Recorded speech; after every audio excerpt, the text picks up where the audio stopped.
പിന്നെ നമ്മളിത് ഈ പ്രാവശ്യത്തെ ചക്ക ഇടാൻ പോവാം കേട്ടോ. നമുക്ക് ഒരുപാട് ചക്ക ഉണ്ടായിരുന്നു കേട്ടോ. കുറേ പച്ചച്ചക്ക നമ്മൾ പറിച്ച് എടുത്തായിരുന്നു കേട്ടോ. കുറേ കടയിൽ വിൽക്കുകയും ചെയ്തായിരുന്നു കേട്ടോ. ഇതാണെങ്കിൽ ഇപ്പം ഒരു മഴ പെയ്തു, പിന്നെ ഇനി വെള്ളം കയറും, കുരു കിളിക്കാനും ഒക്കെ തുടങ്ങും കേട്ടോ. ഇതെല്ലാം നമ്മൾ ഒരെണ്ണം രണ്ടെണ്ണം ഒക്കെ നമ്മൾ വീട്ടിലെടുത്തിട്ട് ബാക്കി നമ്മൾ വിൽക്കുക കേട്ടോ. കുറച്ച് മലയാളി കടയിൽ കൊടുക്കും. അവരിച്ചിരി കൂടുതൽ 10 രൂപ കൂടുതൽ തരും കേട്ടോ. പിന്നെ വേറെ ഒരു അല്ലാതെ പച്ചക്കറി കടയിലാണ് വിൽക്കുന്നത്. എല്ലാ സാധനവും നമ്മൾ അവിടെയാണ് കൊടുക്കുന്നത്. മലയാളി കടയിൽ ചക്കയും കപ്പയും മാത്രമേ എടുക്കത്തുള്ളൂ. ബാക്കി നമ്മുടെ ഫാമിൽ ഒരുപാട് സാധനം ഉണ്ടാകുന്ന എല്ലാം പച്ചക്കറി കടയിലാണ് കൊടുക്കുന്നത്. അപ്പോൾ അവരിച്ചിരി 10 രൂപ കുറച്ചാണ് തരുന്നത്. പക്ഷെ നമ്മുടെ വീട്ടിൽ വന്ന് എടുത്തുകൊണ്ട് പോകും കേട്ടോ. അതുകൊണ്ട് പിന്നെ നമ്മൾ ദാണ്ടെ ഇവള് ചക്കയും പിടിച്ചുകൊണ്ട് നിൽക്കുന്നുണ്ട്. ഇത് ചെറുതാണ് കേട്ടോ. ഇത് മേലിലുണ്ടായതാണ്, കുറച്ച് ചെറുതാണ് കേട്ടോ. വലുതുമുണ്ട് ചെറുതുണ്ട്. പക്ഷെ നമ്മുടെ നാട്ടിലെ കൂട്ടം ഭയങ്കര ഷേപ്പ് ഒത്തയൊന്നുമല്ല കേട്ടോ. ഇച്ചിരി കുണ്ടും കുഴിയൊക്കെ ഉണ്ട് എൻ്റെ മേത്ത്. അതിൻ്റെ ഇനത്തിൻ്റെ ആയിരിക്കും കേട്ടോ. നമ്മൾ വേറെ ഒരു പ്ലാവ് വെച്ചിട്ടുണ്ട് കേട്ടോ. അതിൽ ഇതുവരെയും പിടിച്ചിട്ടില്ല. ഇതിപ്പോൾ 2-3-4 വർഷമായിട്ട് തരുന്നുണ്ട് കേട്ടോ. ഭയങ്കര മധുരം കേട്ടോ. നല്ല നല്ല മഞ്ഞ നിറവും കേട്ടോ. ഒരെണ്ണം ഇപ്പോൾ പഴുത്ത് വീണായിരുന്നു കേട്ടോ.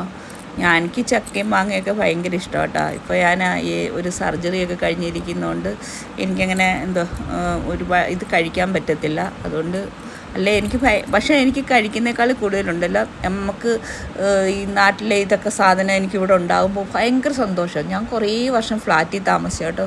ഫ്ലാറ്റിലെ ജീവിതം ഭയങ്കര ഇതാണ് കേട്ടോ. എത്രക്കെന്ന് പറഞ്ഞാലും ശരി, നമുക്ക് നമ്മളെ നാട്ടിലും മണ്ണും ചെടിയും. എൻ്റെ അപ്പൂപ്പനൊരു കർഷക സ്ത്രീയായിരുന്നു കേട്ടോ. ഞാൻ വീഡിയോയ്ക്കകത്ത് പറഞ്ഞിട്ടുണ്ടാകുമായിരിക്കും. അപ്പോൾ അതൊക്കെ കണ്ടുകൊണ്ടായിരിക്കും എൻ്റെ അമ്മയായാലും കേട്ടോ. പിന്നെ നാട്ടിലെ വെള്ളം കയറുന്നത്, എന്നാലും ഈ കവറിനകത്തും ചാക്കിനകത്തും ഒക്കെ നടും പച്ചക്കറിയൊക്കെ. എന്നിട്ട് കാന്താരിമുളകൊക്കെ ഇപ്പോഴും കടയിൽ കൊണ്ടുപോയി കൊടുക്കും കേട്ടോ. അതുകൊണ്ടായിരിക്കും എനിക്ക് രാവിലെ ഇറങ്ങി എന്തെങ്കിലുമൊക്കെ ഇത് പറിച്ചു കൊണ്ടുവരുമ്പോൾ ഭയങ്കര സന്തോഷം കേട്ടോ. എനിക്ക് ഇവിടെ ഞങ്ങളിങ്ങ് പോരും ഫാമിൽ നിന്ന്. എനിക്ക് അങ്ങോട്ട് പോകാൻ ഭയങ്കര ഇഷ്ടമാണ്. കാരണം രാവിലെ എണ്ണിച്ച് അവിടോട്ട് അതിനകത്തോട്ട് ഇറങ്ങുമ്പം കോഴിമുട്ട എടുത്ത്, ഇപ്പം 2 താറാവും കൂടെ ഉണ്ട് കേട്ടോ. ഇതൊക്കെ എടുത്ത് പിന്നെ പച്ചക്കറിയൊക്കെ പിച്ചി മുരിങ്ങയിലൊക്കെ പിച്ചി ഇതൊക്കെ എടുത്തുകൊണ്ട് വരുമ്പോൾ ഭയങ്കര ഒരു സന്തോഷം കേട്ടോ. ഞാനാണെങ്കിൽ ഇതേ കുട്ടപ്പായി നിൽക്കുന്നുണ്ടോ. ആ ചുക്ക് ചേരാത്ത കഷായം ഇല്ലെന്ന് പറയുന്നില്ല, അവനില്ലാത്ത ഒരു സ്ഥലവും ഇല്ല കേട്ടോ. പിന്നെ ഞാൻ ഇങ്ങനെയാണ് സംസാരിക്കുന്നത് കേട്ടോ. അല്ലാതെ ഞാൻ ഈ സംസാരിച്ച് നോക്കി വീഡിയോ എടുത്ത്, പക്ഷേ അതൊരു ആർട്ടിഫിഷ്യലായി പോകുന്നു കേട്ടോ. അതുകൊണ്ടാണ് ഞാൻ ഇങ്ങനെ അങ്ങ് സംസാരിക്കുന്നത്. ഒന്നാമത്തെ സംഗതി, എനിക്ക് വീഡിയോ എഡിറ്റ് ചെയ്യാനും ഇതിങ്ങനെ ഓർഡർ വഴിയാണോ എന്നൊന്നും എനിക്കറിയത്തില്ല കേട്ടോ.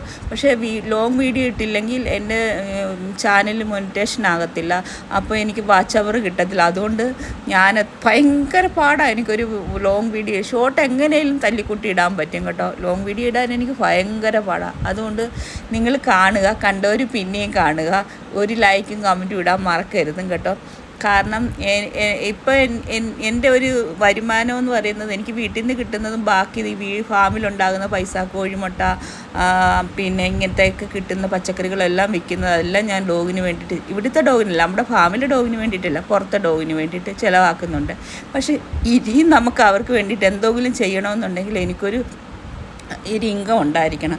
അപ്പം കുറച്ചുകൂടെ ഒരു വരുമാനം. ഞാൻ ഒരു ഹൗസ് വൈഫാണ്. അപ്പം എന്നോട് എല്ലാവരും പറഞ്ഞൊരു കുക്കിംഗ് ചാനൽ തുടങ്ങാൻ പറഞ്ഞു. പക്ഷേ എനിക്ക് അത്ര അങ്ങ് നിങ്ങളെ കാണിക്കത്തക്ക രീതിയിൽ ചെയ്ത് ഫലിപ്പിക്കാനൊന്നും അറിയത്തില്ല. പിന്നെ എൻ്റെ ഇഷ്ടം അതെന്താണോ അത് എനിക്ക് തുറന്ന് കാണിക്കാൻ, അതുകൊണ്ടാണ് ഞാൻ ഇതിടുന്നത് കേട്ടോ. അതുകൊണ്ട് മറക്കാതെ എൻ്റെ ലോങ് വീഡിയോ കാണണം കേട്ടോ.